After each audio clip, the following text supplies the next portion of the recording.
What's up, everybody? It's the one, the only Alcor Star Child here, and there you go. I'm in Siem Reap, Cambodia, and these birdmen statues and symbology and the carvings are all over Angkor Wat, and they're all over the city. In fact, they are at the hotel I'm at. There's the birdman, which are the Anunnaki. There is no difference between that and the Anunnaki that you see with the bird head, the bird wings, the human-like arms, the human torso, and the human legs. Those legs aren't like bird legs. Although they have feathers on them, they're not like bird legs. So, I mean, I don't know how else to say it. I mean, there's no other way to when you look at so many different countries and they have the same type of imagery of these human-like figures with these wings, and not just and the torso is the same as a man, but it's not just that. You also have that bird head, right? Some of them have bird heads, some of them have human heads. So in other words, the Anunnaki were here in Cambodia, and it's all dates around the same time. So there you go, Anunnaki right here in Cambodia. What's up, everybody? It's the one, the only Alcor Star Child here, and I'm going to explain the images that you're looking at. One is from a picture that I personally took inside of Angkor Wat, and the other one is one of the Sumerian tablets. And as you know, I went to Chicago to go actually study the Sumerian tablets, just like I went to Angkor Wat to study the imagery and stuff and see what I would see inside there. So before I get started in the comparison and showing you that this is Anunnaki inside of Angkor Wat, I had recorded a video. It was probably about a 40-minute video inside of Angkor Wat where I just focused on talking about these imageries and talking about this stuff with the Anunnaki that was in there, and explaining some other things that was inside that temple that you needed, that for those of you who are paying attention, that you'd want to see and try to understand. But somehow that footage magically disappeared, just like my book that I'm writing, the one in 1972.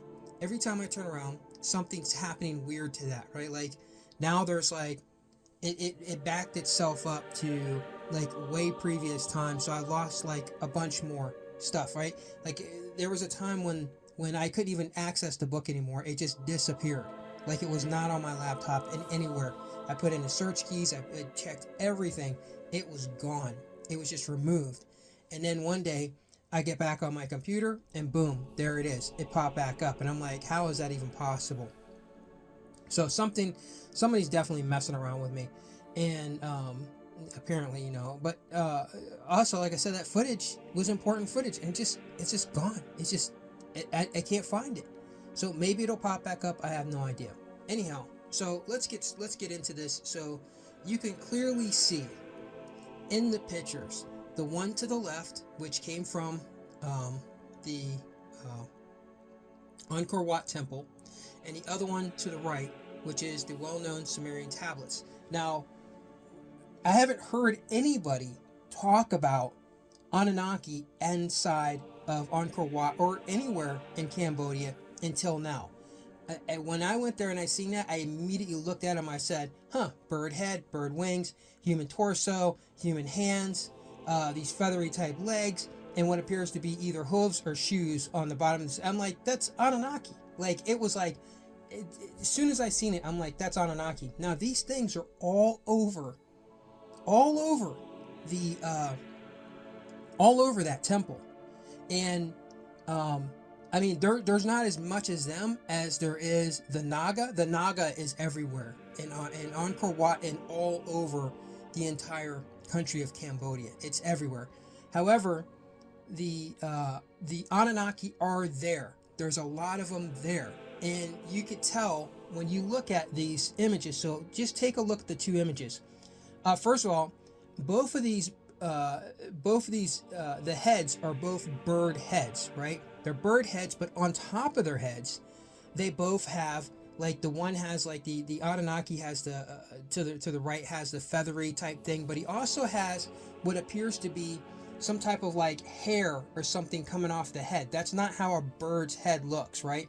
Like, you don't see a bird with hair like that. That looks almost like a human type hair or something that's coming off of the head, the dome of the. Now I'm not talking about the stuff that's sticking straight up, but also you can see on the one on the left, the one from Angkor Wat also has something coming out like a hat or something coming pointing straight up, just like you see on the right. And on the left, you also see what appears to be some type of hair coming down from this bird's head, right, on top of this man torso's body, right? So you can see the same. It's so similar. It's not even funny. And then you see, of course, they have the beak, so you know it's a bird. The eyes is shaped like a bird's eyes. But you also see that they both have necklaces, right? So in both images, you're seeing that around their necks, they both have necklaces. So right there, just from the top up, is the same bird's face, the same bird head, right? Slightly different as far as artwork, but you're looking at two different cultures of describing what they saw, right? The Khmer people, Khmer people, which is the Cambodians. They changed it to Cambodia, years after, but they still consider themselves Khmer. And then you have the Sumerian tablets.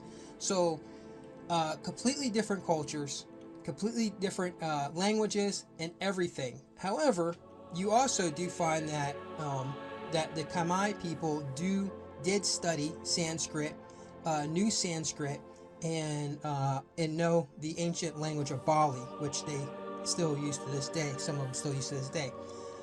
But when you look at the torso of the body on both of the bodies, you see that these are man or human-like torsos, right? The arms are human arms. The torso is a human torso. This is not what you would find on a bird. A bird, obviously, is going to have wings. They don't have arms. They don't have a man's torso. This is a man's torso or a human's torso. It could be male or female. I don't know. So you have a human's torso with the human arms. And then behind them, you could see that they have wings, right? The big bird wings. And the thing is when you see the wings, the funny thing is here, if I was to measure the wings on the Anunnaki to the right versus the Anunnaki to the left, and measure the length of those wings to the length of the arms, it's almost identical in length, right? So, and what I mean is if they were to stretch their arms straight out, both of them stretch their arms straight out, and then spread their wings out, the wings look like they would be fairly similar in length. As far as the one going up, the one going down looks like it's a little bit longer, but it still looks like the same type of proportions. In other words, we're not looking at big draping wings that come all the way down to their feet, right? So we're not looking at big massive wings that start from their back and go all the way down to their heel. They're like half of that. They come down to probably about the calf. And if you look at the one, and that's the Sumerian one on the right, if you look at the Khmer one on the left, if you're to lower those wings down, you're probably going to have about the same proportion. Also, like I said, we have human hands, right? Those are not. I mean, it's a human's torso, human hands, and it could be possible that in some of these ones we would find the watch on some of the Anunnaki in Cambodia. In the temple there. I have to go back to Cambodia and restudy some more of this stuff. I have to do more study because I just didn't have enough time to get. By the way, it's $72 for 7 days. Yeah, so 7 days for Angkor Wat. If you want to do 7 days, it's $72. What are the odds of that? So each person can do $72 for 7 days. 172. Anyhow. If you look at the lower half of the body, on the the one from Cambodia, you could see that it has like feathers or scales. It could be scales or feathers. I'm gonna say, for the sake of, because it's pretty much a bird man, that's feathers that's supposed to be down there.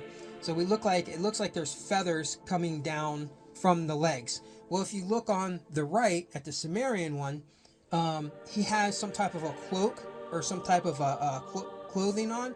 But the interesting thing is you're seeing feathers again down towards the legs.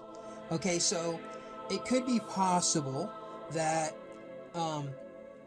they both saw the same thing, but the artist had slightly different versions of what they saw when they saw the Anunnaki. They do remember that there were some type of feathers coming down near the legs. With the Sumerian tablets, which are more detailed, it shows that those feathers are coming off of some type of a garment that he has on lower. And then on the right, which is not as detailed, you can see that their feathers are on the legs. So it's just still very interesting that they do show the feathers coming down from the legs. And then you have also on the one on the left, which is the Cambodian one inside of Angkor Wat, you can see that the feathers, you can see how those feathers on the legs come protruding out too, which is the same thing as on the right, which is just very bizarre. Now, as far as the feet, because we're working our way down here, you can see on the Sumerian one, he's wearing shoes and he has human legs and human feet. Whereas on the right, or the left, with the Cambodian one, you can see it looks like he has some type of hooves or whatever. Now, it could be, again, where they weren't, maybe the artist saw on his feet that looked like, maybe they thought maybe hooves, but they were shoes, or vice versa. Maybe on the other ones, so that's what makes it very peculiar, because either which way you look at it, neither one of these feet match up with bird feet, right? So you're not looking at like some three-toed bird's foot on either side. And so the last thing that I want to point out, which is the only major difference that I saw with all of the Anunnaki stuff inside, as far as these ones inside of Angkor Wat, is that there is a tail coming off of them. So I don't know if that's supposed to be a tail, or if that's if you look around his waist, it looks like he has something like there. See, around his waist on that one, it looks like that could be like some type of rope or something. But however, the way it's kind of going up makes you think that it might be a tail. So I don't know. I don't know if that was, if they were trying to protrude that the lower half of that body, where you see that rope going around, which could be a belt or something, and that they, the artist, and I don't want to try to really do backflip gymnastics here, but what I'm trying to do is trying to understand how they got to this point to where it looks like there's a belt going around the waist instead of just feathers just coming down. You know what I mean? That's obviously there's a difference between the torso and the legs. There's something different happening there.